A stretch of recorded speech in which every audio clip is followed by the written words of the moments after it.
Welcome, everybody. It's me, Brandy P, with the Yes, I'm the Veteran podcast.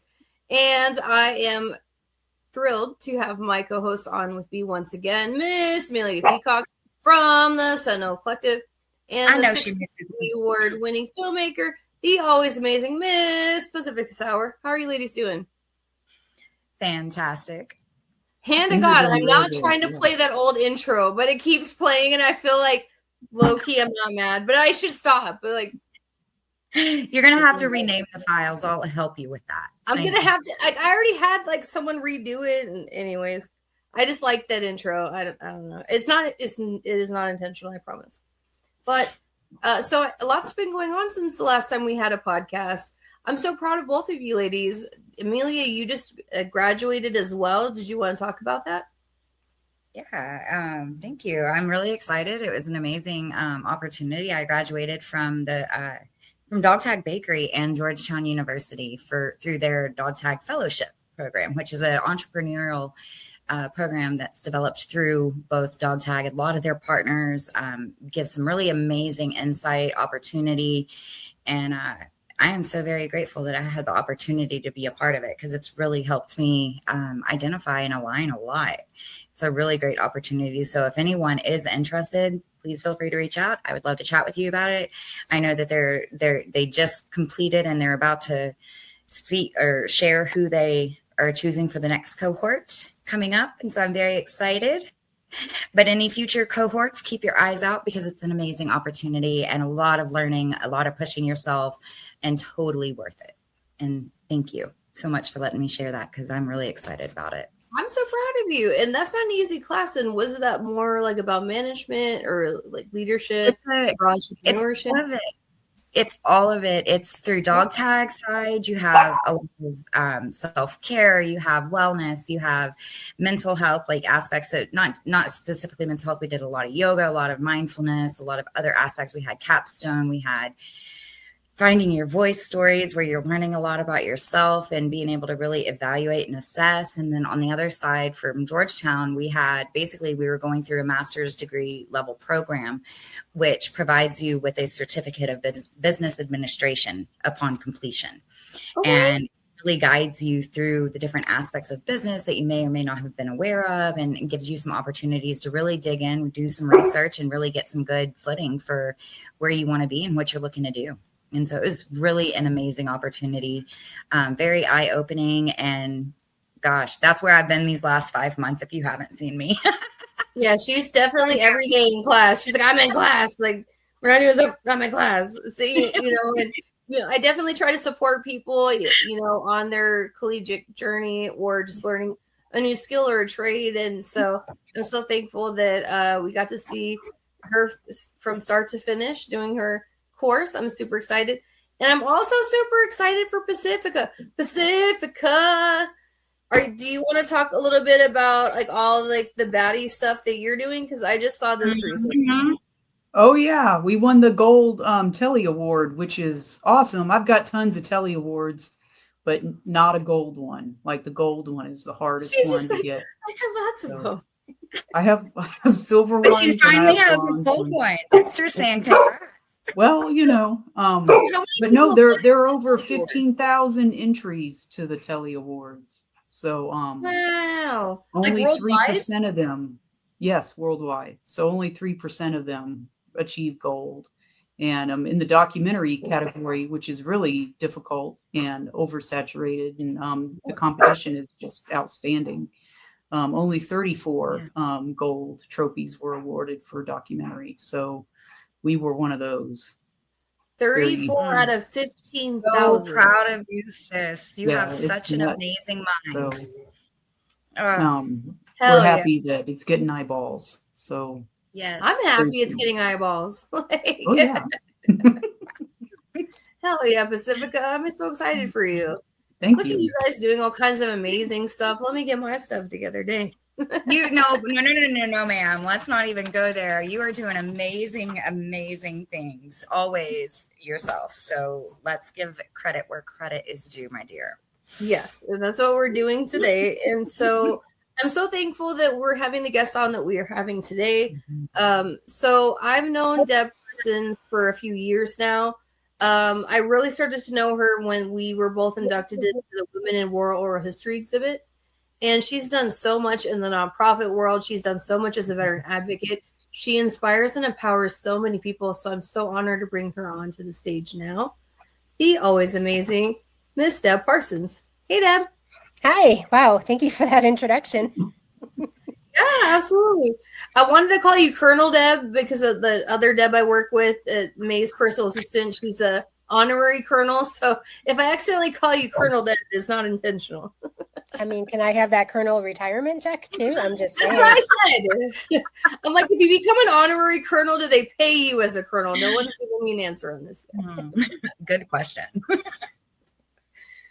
All right, Deb. So why don't you tell us a little bit about yourself and what branch were you in? I was in the best branch, of course, the United States Air Force. But of course, respect to all the branches. Everybody should say their branch is the best every time. That's good. I joined back in the 1900s. So, probably before some folks watching this podcast were born. I did not have a lot of exposure to the military when I joined. I actually saw an ad in a home ec magazine when I was in 7th grade of women in camo. And I'm like, okay, that's cool. I think I want to do that. And then come high school, my grades weren't going to be enough to get me a scholarship. I wasn't interested in going to school. So I said, all right, I'm going to join the Navy. Then I realized, wait, I don't swim. I don't do water. Okay, the Army guaranteed me the job I wanted. And my dad sat me down and said, no, you're not going in the Army. And I tried to explain how excited I was. And he told me about rucksack marches. I said, that sounds cool. And he said, okay, let me explain to you what that is. And by the way, not only are you carrying the ruck, you're carrying all your photographic equipment with. Okay, you know what? Let me look at the Air Force. And so, and it worked out. It worked out pretty well. My dad didn't do so well in the Army, so he probably wasn't the best role model. He made E5 a couple of times, didn't get a very good discharge. So the Army really wasn't for him. But I had a grandfather that was a Marine, and he was very supportive. Most of the family was a little bit shocked. You're supposed to go to school, get married, have babies. That's not the life I wanted. And so I served over 25 and a half years all over the world, many deployments, met my husband while we were both serving overseas, served in the services career field. So food service, fitness, lodging, mortuary, and recreation, which is a very odd combination of jobs. But I definitely worked all of them. Matter of fact, Brandy and all of them? All of them. Brandy and I have someone in common with Shalina Fry. That was Brandy's first sergeant, and that was my command chief when I was a first sergeant. So she's still doing fantastic things. Retired in 2019. My husband wanted to stay in Florida. Hurricane Michael happened. I said, no, I'm not about this hurricane life. Always wanted to come back to San Antonio. And so we landed here and have not looked back. No, I love that. And honestly, I love that there's that connection there. And they say it's a small military, and it's very true. And Shalina Fry, she was my first sergeant when I was air evac from England to the United States. And it was funny because we were doing a documentary. We included her in it about trailblazers in Black military history. And she quite literally is history herself. And I had asked her when I had seen her, that was the first time she'd seen me walking since everything had happened, when I had the triple limb salvage. And I was right next to Daniel, and I asked him, or I asked her in front of him, if you were to explain what I was back then when you saw me in that hospital, what would you tell Daniel? Because he doesn't know. And she immediately answered The Walking Dead with zero hesitation. I was like, really? But no, Shalina Fry is an absolutely amazing command chief, and such a wealth of knowledge as well as Deb is. And so it's just amazing that I'm able to meet such amazing ladies in this area. I really love living in San Antonio. Lucy has a question. Lucy's curious. Yeah. Well, she wants to know why being a veteran advocate is so important to you, Deb. I feel nobody can look out for a veteran like another veteran, plain and simple. Nobody else has walked the walk. Nobody else is going to have those shared experiences. And, there's a million resources out there for veterans, right? But it can be overwhelming. And so being a veteran advocate, you can kind of, it's very similar to my time as a first sergeant. You can say, these are the resources that have helped people that I know. Maybe this can help you. We're not giving a hand out, we're giving you a hand up. And I've seen it work so many times. It's incredibly important. It really is. And I've seen you in action, Deb. Wow. Just wow. And I'm so very grateful to be able to walk alongside this journey with you in the city as well. It's been so special. And I'm curious with that, tell us a little bit more about what you do with Women Veterans of San Antonio. Sure. So I'm the president of the Women Veterans of San Antonio. I kind of have been on and off for the last several years. Mm-hmm. Our founder actually founded the group back in 2013. So Robin was getting ready to retire from the Army and was realizing, she was going to miss the connection that you get with veterans. And so she started the group as a social group, and then started to realize there's a need for not just women veterans, but women in general to have access to basic hygiene supplies. Mm-hmm. And that's something a lot of folks might not think about. But if you don't have money and it's, food or items for your time of the month, and Lord knows those are expensive in themselves, each one of those. So that's when she kind of turned the group into a nonprofit. And so some of the things we do is we do collect all kinds of hygiene supplies, and we get them out to women on the streets, give them out at stand downs.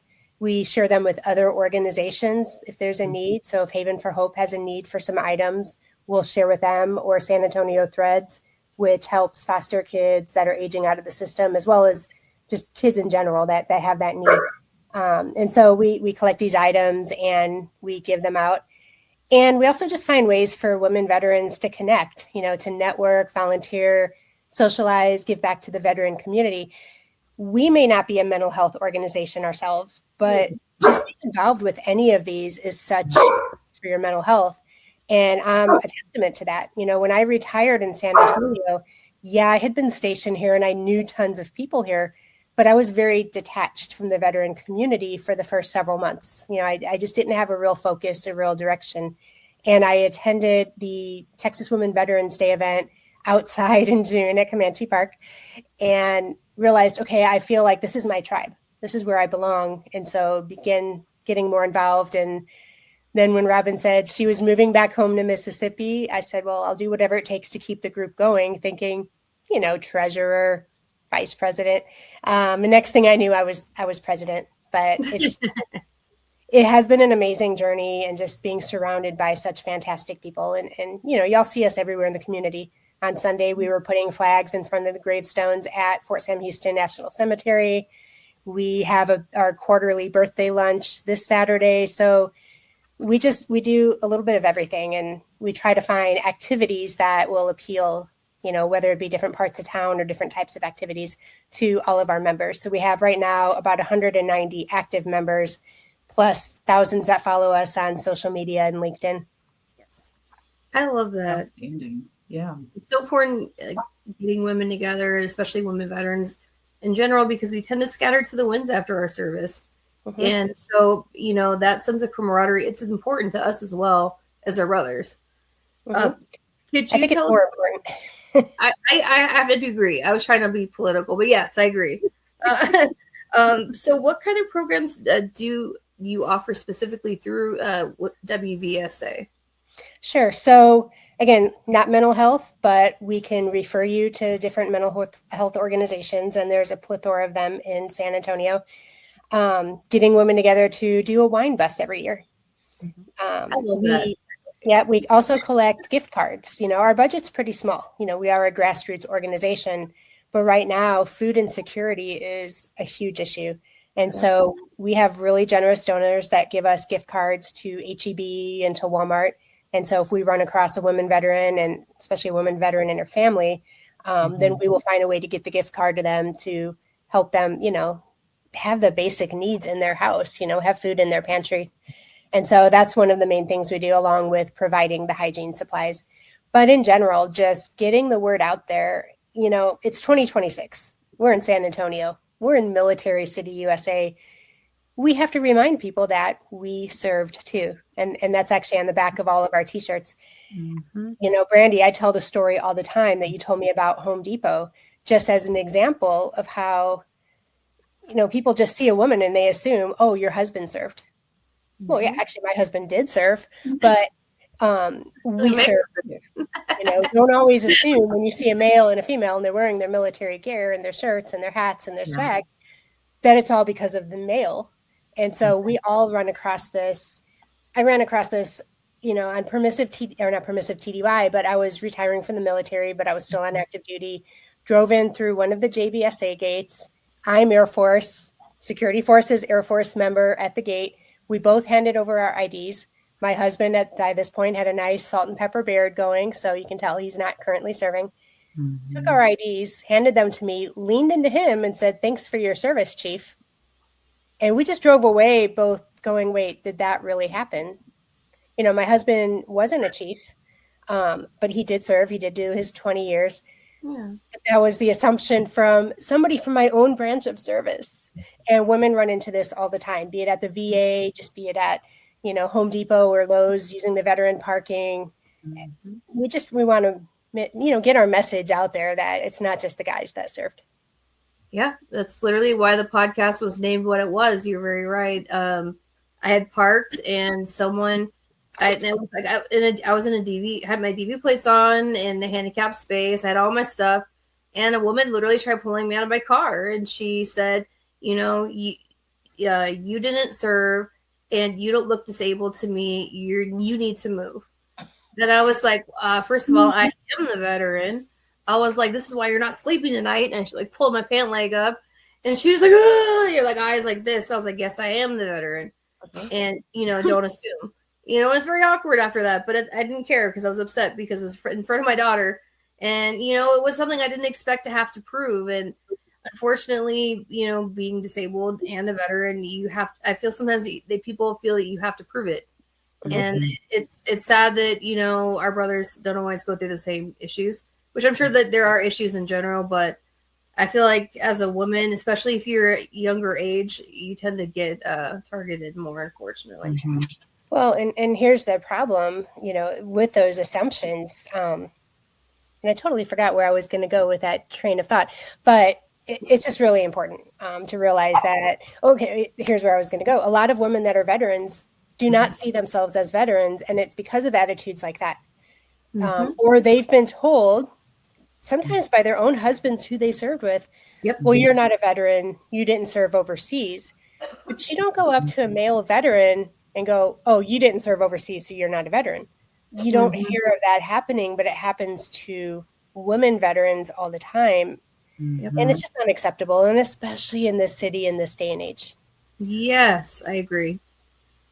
I don't know how many women veterans that I've had to like almost fight to even get them to file for their VA benefits. Or to file for disability for an increase. And I'm like, you have everything here. Like, I've reviewed your record. You know, this was my literal job in the Air Force. I can read and interpret any service member's record.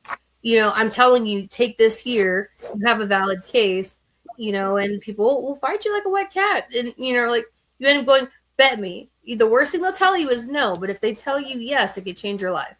Absolutely. And especially for those women veterans that may be homeless. Absolutely. Like, I mean, even 90 to 100, that's $1,000 extra or more a month, depending on your dependents. That's rent for somebody easily. And, you know, it's very frustrating that there's so many women veterans that they really don't try to actively pursue their disability because they feel they don't deserve it, or there's some sort of shame because of something that happened during service, or, you know, they listen to the bro vets, you know, like, you know, I'm not this or that. Like, at the end of the day, file. The worst thing they'll tell you is no. But if they told you yes, it could change your life. Absolutely. You know? And not to mention, you earned those benefits. Correct. Mm-hmm. You know, and I tell people, you know, at the end of the day, like, you have to look at this like a vehicle. Like, if you shipped a vehicle overseas where they mark and ding everything up, your entrance physical, which is your standard form 8893 when you come in the military, is your entrance physical, like where they mark the goods. Everything from that period to when you leave and you do your separation physical, which is, you know, like a follow-up of that original physical years later, anything between that period and that period is claimable, like an insurance policy. So you have to look at it in that manner. And a lot of us feel like I don't deserve it, or I, don't feel that would be taken seriously. But just bet on yourself and see what happens. Absolutely. And that's why sometimes you can't ask a woman, are you a veteran? The right question is, did you serve in the military? And you may get a different answer that way. And it shouldn't have to be that way. But that's the reality. Absolutely. Even some of the older veterans I've spoken to that did big things. I met a lady who was 100 years old, served in World War II, helped get those guys ammunition for the Battle of the Bulge, and she was in Paris when the war ended. She didn't see her service as heroic, or I guess she saw it as necessary, and she knew it was something she needed to do, but it wasn't. She just said that she came back and started living her life, and that was it. Yep. But it's women. It's like women like her. That's the reason we all were able to serve. We stand on the shoulders of giants. She was a giant. Yeah, absolutely. So and that's what I was learning at dog tag. Sorry, guys. I just wanted to know this, man. I'm sorry. Great topic. But no, I have to say this because I was just at the National Library of Congress in DC when I was up for graduation, and we got a chance to go up there, right? And so, and we got an amazing tour. It was awesome. We were able to really see a lot of amazing things and learn about the Veterans History Project and all of those different areas. And one of the things, especially because of Brandy and Miss May and the amazing advocacy that has come from that, like you just said, Deb, that we stand on the shoulders of them, right? Because of their actions, because of what they've done. So my question to them was, do these ladies like the Rosies or the 688, like, are they getting identified as a veteran to where their history can be saved in this Veteran History Project? And it's, we all know that it's a very sad thing, but if we're not speaking about it, it's not going to come to awareness. And so one of the things is that they have to follow the guidelines that the government sets forth for what a veteran is. And so from government perspective, some of these ladies are not considered a veteran yet because that didn't get passed until 1948, I believe. So I think it's really interesting and so very imperative that we do talk about this and that we get the word out there, because these ladies and these men that went before us that did not get the reception that the others of us have, even with all the issues that are still there, they are the ones that paved our way. And so I'm very grateful that we're talking about this. Thank you all for letting me share that. Thankfully, they have a veteran podcast project. And guess which podcast I'm submitting? The ones of the 688, the ones of the Rosies, and a bunch of other amazing figures that we've had. So guess what? It's getting in there one way or another. That's right. We're mocking that one. Yeah. And so, Pacifica, what was your question? I apologize. No, I was just going to go off that same vein and ask Deb, with all the things women face with their veteran status, why is it important for women, women veterans especially, to hang out and get together? It goes back to nobody understands our service like women veterans. And, what's amazing about our events and any of the get-togethers around the city, and we're not the only women veteran organization that puts on events, you get women veterans from all eras, all walks of life. Some may have retired, some may have done just a little bit of time, but we have that commonality. And I love it that, somebody new may show up and they're a little bit nervous. They don't know anybody, maybe they haven't put themselves out there to really get to know other women veterans. And within minutes, they're laughing and they're sharing experiences, and it's important. There's just some things we as women veterans just can't get away with saying around our civilian counterparts. Yeah. Plain and simple. It's so true. We are a little bit more direct. A lot of it for my case. Yeah, we're a lot more direct. I forget who I was talking to, but, women veterans can talk about P charts in Afghanistan civilians are going to look at you like, what?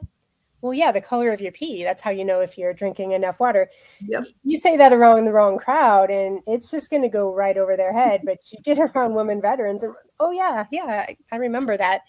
There's just some things and some commonalities that we have that, nothing against our brothers in service. We have organizations out there that are, both men and women, and some that are just men. But it's just a little bit different when you're around your own sisters. And again, it doesn't matter when you served, how long you served. You raised your right hand and you served. Exactly. That's right. I love that. And it's so very true. And with that, Deb, especially with the experiences you have and getting all of our community together in that collaborative spirit, what do you feel is one of the greatest issues women veterans do face? Sadly, suicide and homelessness rates. And I know, Brenda, you've had different guests that have said very profound things about these two topics on this podcast, but that's not going away. More and more women have and are serving in the military. Therefore, the veteran population of women is increasing, whether that's, the VA needing to keep up, especially in certain communities with care, or the realization that homelessness may look different for a women veteran. They're more likely to be with their children. Many may not see themselves as homeless, they're couch surfing or just bouncing around. If you do not have a permanent roof over your head, a safe place to live, that is a definition of homelessness. And that's a big problem right now. There's a lot of shelters out there that will support the males, but as a woman veteran with young kids, maybe facing, domestic violence, or it's hard to hold down a job because you've got kids, maybe even with special needs, and then you can't hold the job down. How do you pay your rent? How do you pay for the food? And those are very, very much primarily women veteran issues, more so than our male counterparts. As it is, women veterans are 2 to 3 times more likely to be homeless than their civilian counterparts. Yeah. And that's an issue. And the same thing applies to the suicide rate. And we try to get outward from different mental health organizations. Sometimes the VA cannot support the number of folks that need mental health assistance. And sometimes they don't feel that women have the same need as males. And I have a good friend who was getting great care here in San Antonio, moved to a different city, wanted to continue counseling for PTSD. Her husband went in, no problem, got the referrals, everything's good. She goes in to see the same doc, and he goes, "Oh, now come on, you can't have PTSD." Bro. That's a significant issue.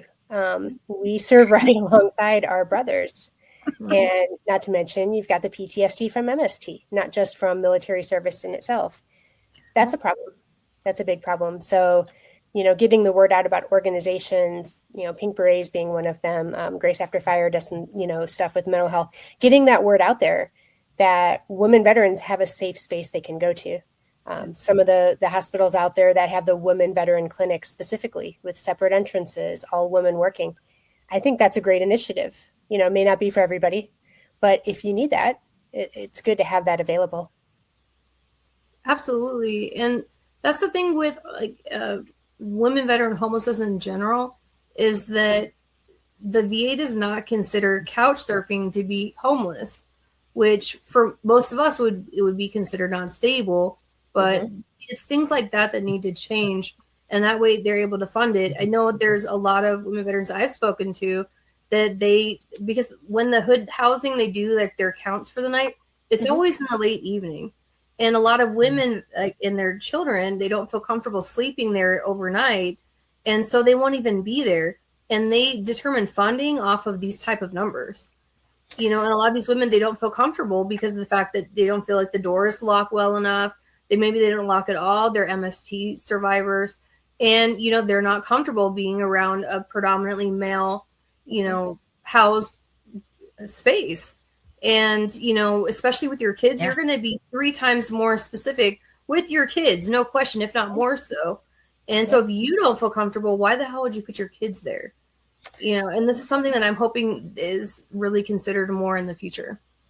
It's something a lot of people don't know. There are programs to help find semi-permanent or permanent housing, and that's great. But for example, some of the local organizations that can get you into a house or an apartment, it's a 10 to 15 day wait. And they do not have programs to fill that gap. So then it falls on smaller nonprofits with a heck of a lot less money to try to find ways to keep these veterans off the streets. And there's some initiatives out there. There's some cities that have the veteran hotels and whatnot, but it's not enough. There's a group of us trying to help a woman veteran. I got a call last Friday.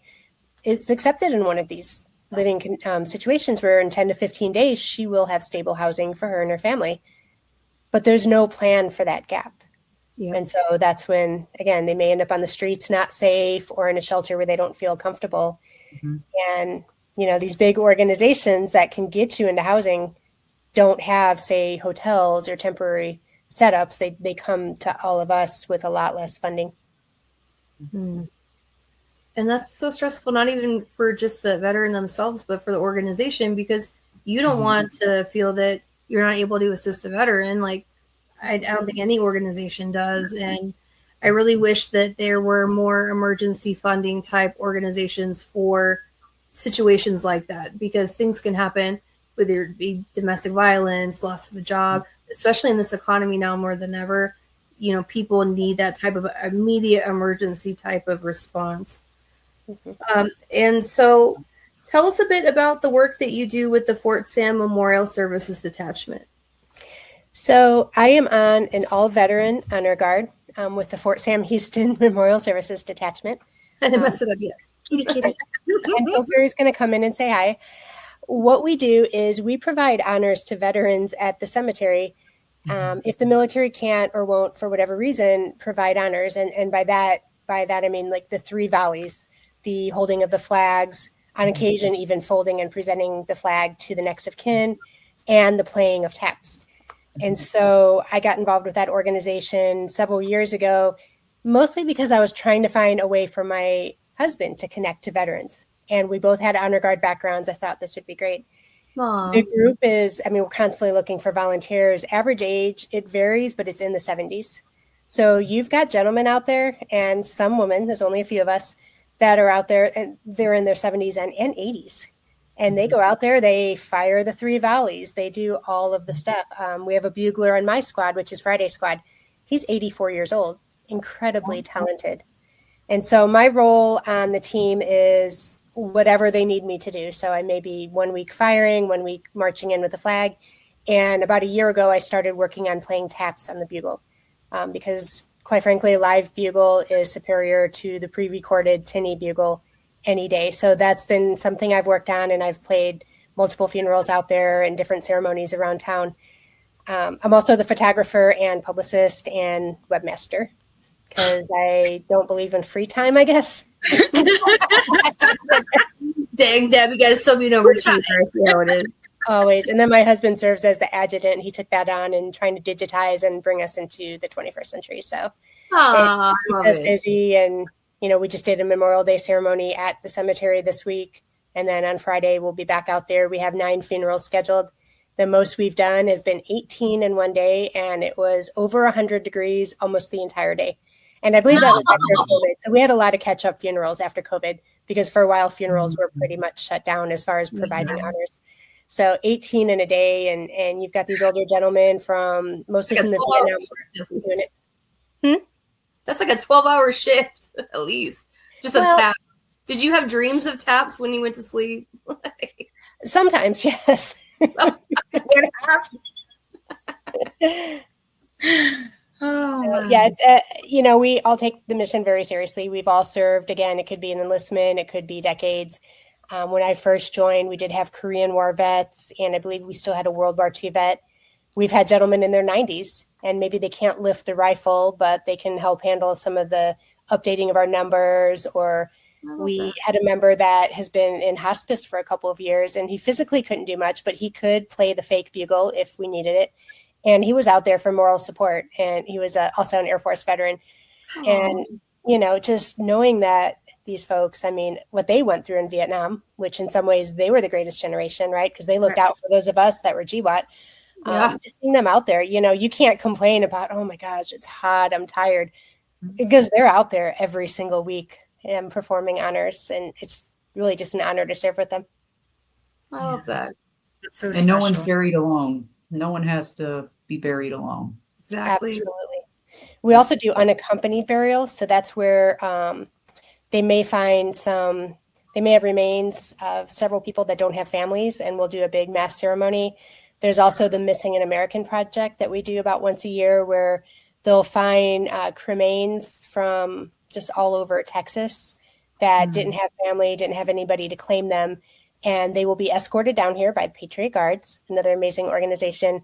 And the ROTC students come in and they work with us, and we make sure they as well receive the honors that they've earned. And there have been women veterans in both of those groups as well. I love that. I love that. Good to That's go. amazing. Well, does the WVSA have any upcoming events going on this So, summer?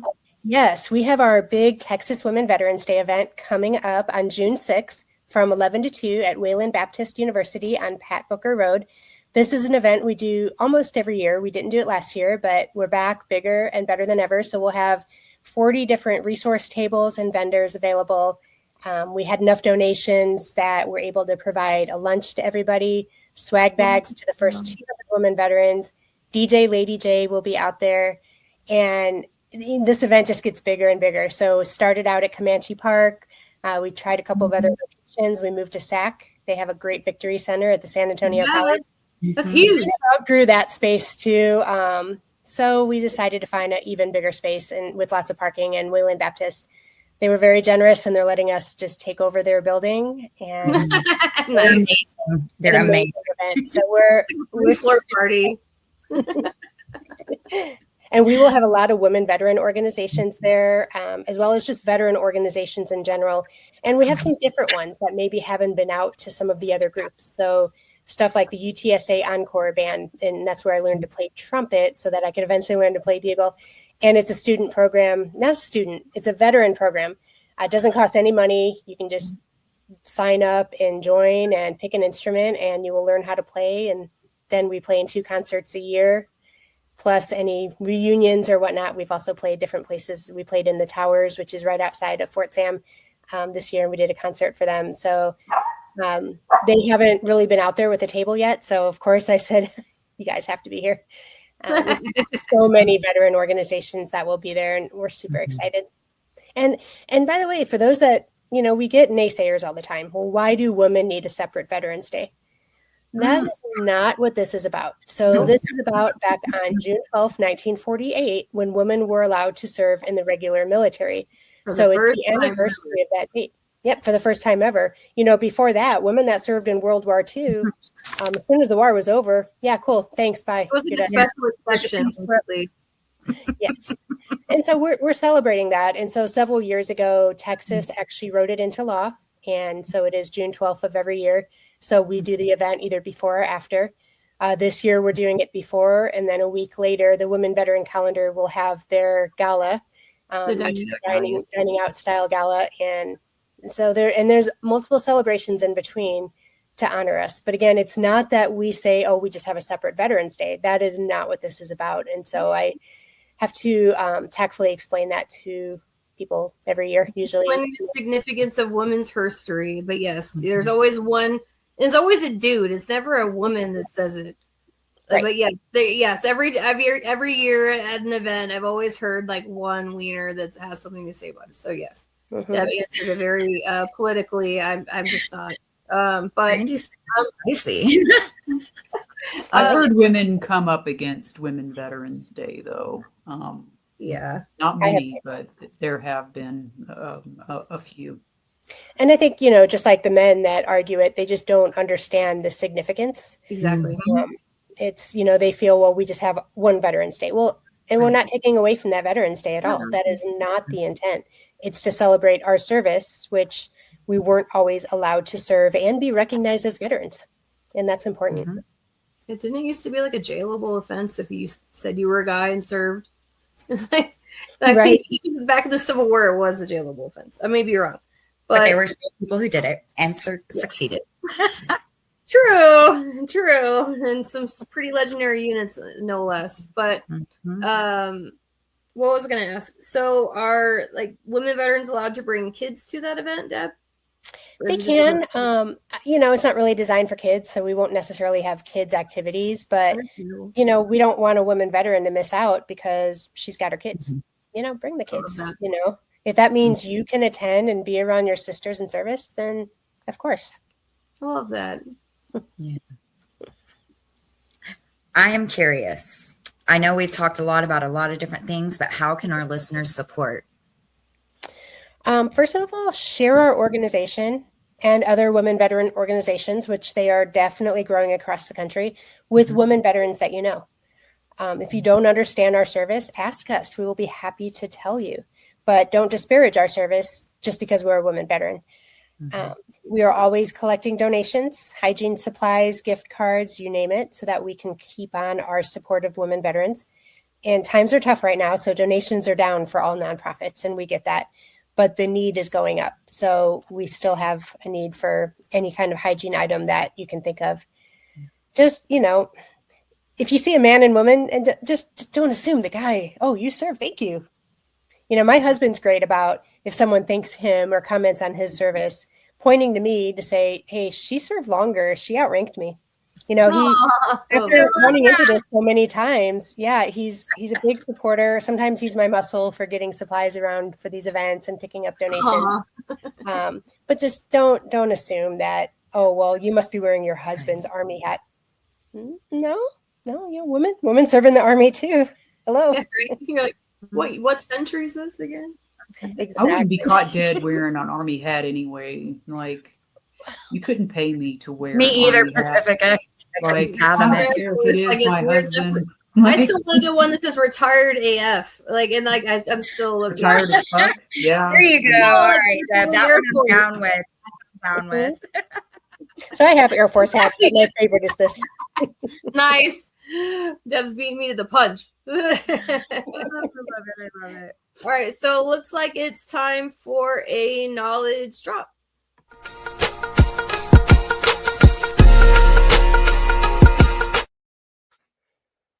And so, look, we have kind of covered some of this. I am amazed at how sometimes it works out like that.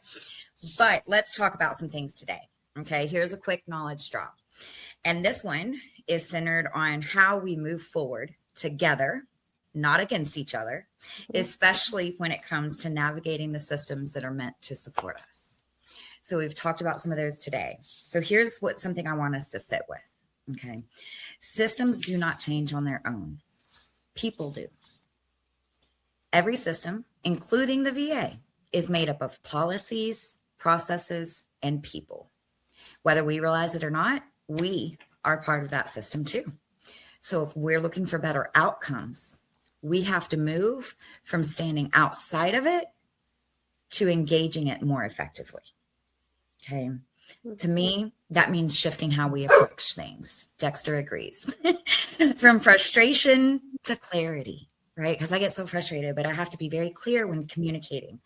From reaction to preparation. From one-off complaints to consistent engagement. Because real change doesn't come from just one moment. It comes from steady, informed action. And when we show up in that way, we improve the path that, and again, like we've talked about tonight, not just for ourselves, but for the veteran coming behind us, the military family coming behind us. So regarding accountability, I want to be really clear on this. Accountability exists on both sides of the table. Okay. As veterans, we have a responsibility to show up prepared, follow through, and stay informed. Okay. You've got amazing organizations like Women Veterans of San Antonio and so many more out there to help with that. So please engage in those. But also the system has responsibility to provide clear guidance. Dexter is fussing. He's hungry and he's not. Oh my gosh. Wow. So he agrees with me. That's what we're going to go with. So anyway, but right now I do want to share, that the VA, the systems that we work within have a responsibility to provide. Give me 1 second. Come on, Dexter. Just a couple more minutes. Dexter knew it was the knowledge drop, and he heard the music, and he was like, "It's my chance." Be a good boy, Dexter. Let me be clear regarding accountability. Okay. It exists on both sides of the table. As veterans, we have a responsibility to show up prepared, to follow through, and to stay informed. And the system, it has a responsibility to us to provide clear guidelines, apply policies consistently, and treat every veteran with dignity. This isn't about blame. It's about making sure the system actually works. Right now, I want to take some time to recognize a moment that we're sitting between two meaningful observances in our military community. Monday was Memorial Day, and as we discussed, upcoming is Women Veterans Day. And again, they're not competing moments. They serve different but equally important purposes. Memorial Day is a time of remembrance for those who gave their lives. Women's Veterans Day is a time of recognition for those who served and in many cases have to fight to be acknowledged. And as Deb shared with us, I'm glad you gave us our history because I was going to do it. So I love that we all know it because it's so important, right? But as we move into June, Women Veterans Day is observed on June 12th. And again, it marks the signing of the 1948 Women's Armed Services Integration Act. And that was a point where women were legally recognized as permanent members of the armed forces. But that wasn't the beginning. Okay. Women had already served, like we spoke about, through every war and every conflict long before it was written into law. However, what that moment did was acknowledge what has always been true. Okay. And that's a step forward. And so with the recognition, even with the recognition that we have today, it hasn't disappeared. It was built through this advocacy, through voices, through organizations, and women veterans who ensured that their service was seen. And that matters because it reminds us that progress is carried forward by people willing to show up and stay consistent. The same way they use their voices, we're responsible for continuing their work. So before we close, I would like to take a moment to remember our brothers and sisters in arms throughout all conflicts who did not make it home. Those who made the ultimate sacrifice for the freedoms we have today. If we could take a moment of silence.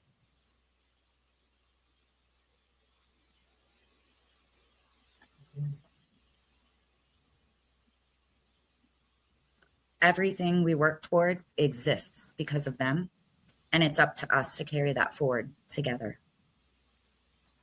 Until next time, stay informed, stay engaged, and keep igniting voices for change because voices create awareness, but collective voices create change. I'll see y'all next time. Yes, it was collective. Yes. Dexter had a lot to say. I wasn't able to translate all of it. However, I got the message. Loud and clear. So what we're going to do is we're going to go ahead and wrap things up tonight. And we're going to go ahead and go around and do final thoughts. Did you want to go ahead and start, Pacifica? Well, I think it's like we said tonight, I do think in my past 12 or 13 years actually being involved with women veterans, this is probably the time in my life where I've actually done the most healing. And I think it's very important for us to get together and hang out and support each other in our civilian journeys and keep speaking about our issues and what's important to us, because that is the only way change sticks, and it's the only way we can make more change in the future. So rock on. Yeah, Pacifica, well said. And what about you, Miss Deb? What are your final thoughts for today? You know, this has been amazing, and I love that we brought together 4 women veterans, all of us with different backgrounds, but with the same goals in mind. And I think that's great. And the sisterhood and the support, it's so important. It is. It's honestly our pleasure to have you on tonight as a guest. You're absolutely welcome to come back on anytime you'd like as a guest host. We'd love to have you. Yeah, I would be honored to. Thank you. Absolutely. Thank you so much. You? What's Dexter have to say? What's his final thoughts? Peace, treats. Now, of course, he's gonna decide to not say anything right now because you called on him. So I mean, he's gonna be on the audio. Like I'm gonna ask a question. He's gonna be. I know. And my little Pillsbury behind me, she's doing zoomies and getting into stuffs. I was going to say I all see of our you. pets chimed in tonight. Yes. Hot Dog is the only one that's behaving. It's because I cut her hair into a lion haircut. Now she wants to speak to the manager. Nice. She may not forgive me, but I mean, now she can frolic through the meadows and not have 8,000 birds stuck to her. So I feel like it's a win-win on that one. Yeah, I'd say so. And so my final thoughts for tonight would just be our podcast, our goals are to educate, to empower, and to inspire.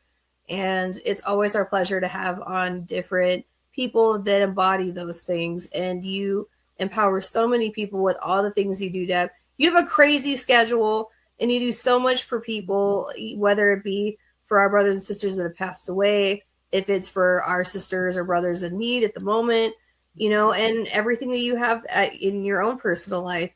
It's a lot what you do. And I'm very happy to see you back in the El Presidente role at WVSA, because like it just doesn't feel the same with you not being the president. I'm sorry.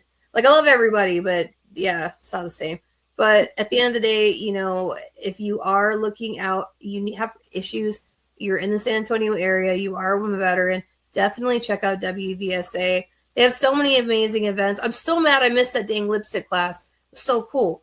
But you guys have so many amazing events on your social calendar. Even if you're a woman veteran, you're like, hey, I just want to check it out. Like y'all are weird, like, you know, but I'll make a chance on one organization event. Go to WVSA, check out their events. You know, there's a bunch of amazing ladies from all different walks of life.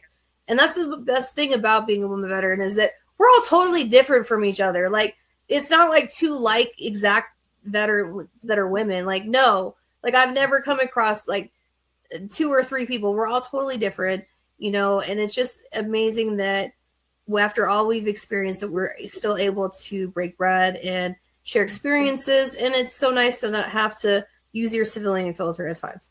At least my opinion.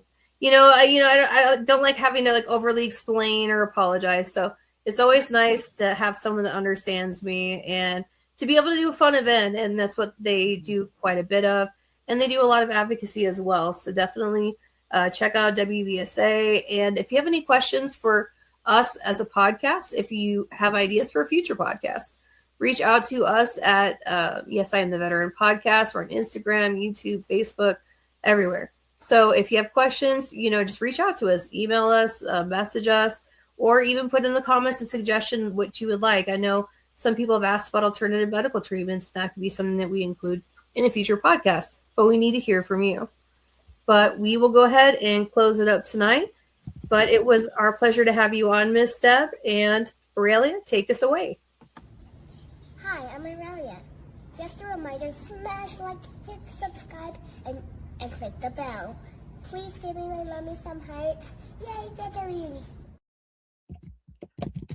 We are Yes, I Am the Veteran. Good night, guys.